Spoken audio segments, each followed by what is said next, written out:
뭐 굳이 다른 데 찾아봐도 다 똑같겠지 라고 아마 상담하시는 분들은 말을 할 텐데 그렇지 않아요. 분명히 피해야 될 곳은 있기 때문에 이 부분을 좀 주의하시면 됩니다. 근거 없는 주문을 할 때는 우리가 그것에 대해서는 끝까지 다퉈야 되거든요. 그 부분이 좋은 사무실과 안 좋은 사무실의 차이라고 볼 수 있을 것 같고요. 그 다음 부정행위, 뭐 사치를 했거나 아니면 재산 은닉을 했거나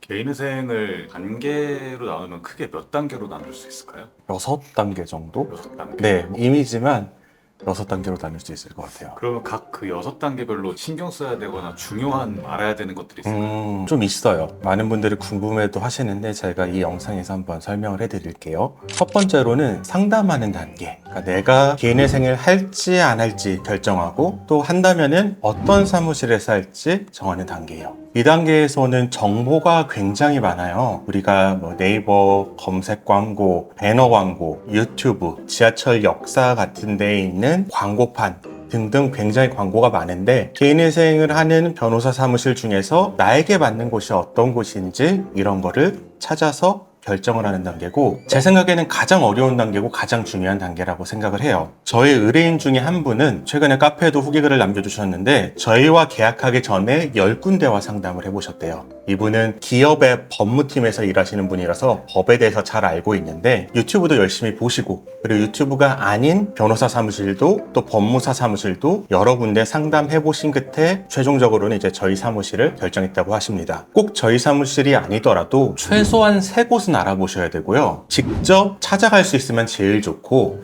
여건에 따라서 찾아갈 수가 없다면은 전화 통화를 한다거나 아니면은 그 곳에서 개인회생을 한 다른 사람의 의견을 들을 수 있다면 지인이라면 제일 좋겠죠. 그런 거를 들으셔서 객관적으로 판단을 하시는 것을 저는 권해드리고 이 단계가 제일 어려워요. 뭐가 어렵냐면은 정보가 너무 많은데 또한 영업을 하는 사람은 굉장히 적극적이에요. 내가 10군데를 알아보기도 전에 아니면은 3군데를 알아보기도 전에 이미 어떤 사람의 말에 홀려서 계약을 하는 분들이 많이 있어요. 뭐 굳이 다른 데 찾아봐도 다 똑같겠지 라고 아마 상담하시는 분들은 말을 할 텐데 그렇지 않아요. 분명히 피해야 될 곳은 있기 때문에 이 부분을 좀 주의하시면 됩니다. 두 번째 단계는 계약 이후 단계예요. 어떤 사무실과 할지 정한 다음에 계약을 하면 어떤 걸 해야 되느냐. 첫 번째로는 1차 서류를 발급받아야 되는데 여기서 1차, 2차 서류는 법적인 용어가 아니고 이런 개인회생 실무에서 여러 변호사 사무실이 공통적으로 쓰고 있는 용어예요. 1차 서류 같은 경우에는 주민등록 초본 등의 이런 민원 서류로서 가까운 주민센터 가시면은 10분이면은 모두 다 발급을 받으실 수가 있으세요. 그거를 사무실에 건네줘야 되고요. 그 다음으로 2차 서류 목록이 굉장히 방대한데 이건 역시 변호사 사무실에서 대부분을 대행해서 발급을 해주니까 걱정하실 필요는 없어요. 이때 중요한 거는 독촉에 대처하는 거예요. 내가 개인회생하기로 결정했다면은 이제 연체가 막 시작될 텐데 이 시작된 연체 상황에서 채권자에게 어떻게 말할 것인가 제가 여러 영상에서 소개시켜드린 거를 좀 참고하시면 좋을 것 같고요. 그리고 또 주의해야 될 게 급여 소득자 같은 경우에는 금지 명령이 나오기 전에도 급여의 가압류를 하는 경우가 때때로 있어요. 그런 경우를 대비하기 위해서 급여 통장을 지역 농협이라든지 수협, 신협 같은 데로 옮겨놓는 것. 영업소득자 같은 경우에는 카드 매출이 들어와야지 개인회생을 할 수가 있잖아요. 그런데 카드 매출을 카드사에서 연체로 인해서 상계시키지 않도록 피지사 단말기, 결제 대행업체 단말기를 설치하는 것을 저희가 조언을 드려요. 이러한 거를 꼭 하셔야 되고 그리고 이 단계에서 가장 중요한 것은 바로 진술서를 쓰는 거예요. 서류 준비하는 것보다 이때는 진술서 쓰는데 더 많은 노력이 필요해요. 진술서는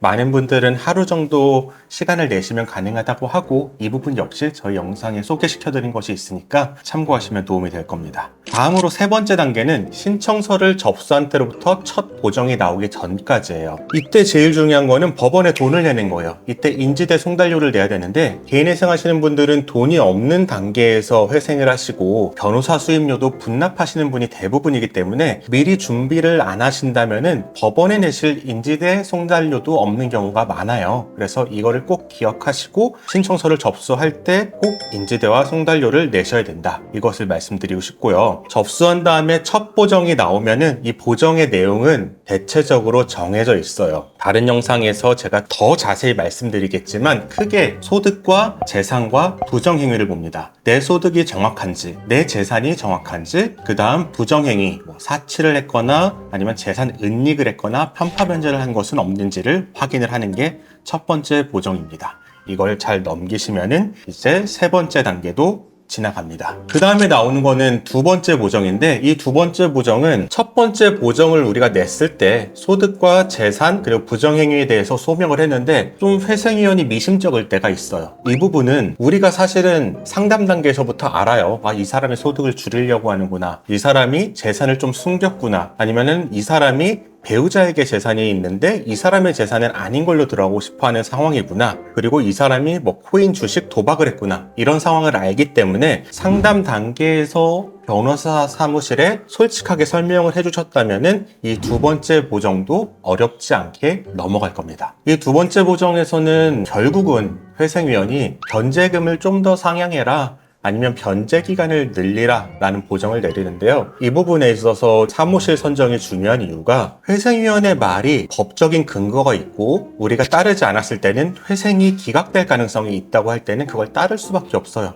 근데 그렇지 않고 회생위원이 변제율 좀 높였으면 좋겠다라는 근거 없는 주문을 할 때는 우리가 그것에 대해서는 끝까지 다퉈야 되거든요. 그 부분이 좋은 사무실과 안 좋은 사무실의 차이라고 볼 수 있을 것 같고요. 이제 중요한 단계는 다 지났고요. 이 단계까지 다 거쳤다면은 다섯 번째 단계로 개시 결정을 받게 되고요. 그리고 채권자 집회에 참여를 하게 됩니다. 이때 가장 중요한 거는 개시 결정을 받음으로써 변제금을 납부할 가상 계좌가 열립니다. 이제 거기에 변제금을 넣으면 되는데 그 전부터 미리 적립해 놓은 변제금이 있다면은 이때 한 번에 다 넣으셔야 돼요. 그리고 채권자 집회 가기 전까지는 변제금을 다 넣으시거나 아니면은 최소한 3달 미만으로 연체가 되어 있어야지 인가 결정이 나올 수가 있어요. 이 부분을 꼭 유의하셔야 됩니다. 그러면 이제 마지막 단계가 인가 결정과 면책 단계예요. 이 부분은 기간으로 치면 제일 길어요. 인가 결정이 보통 10개월, 11개월에 나오고 면책은 36개월치에 나오니까 가장 긴 기간인데 이걸 하나로 압축한 이유는 이때는 신경 쓸 게 채무자는 아무것도 없어요.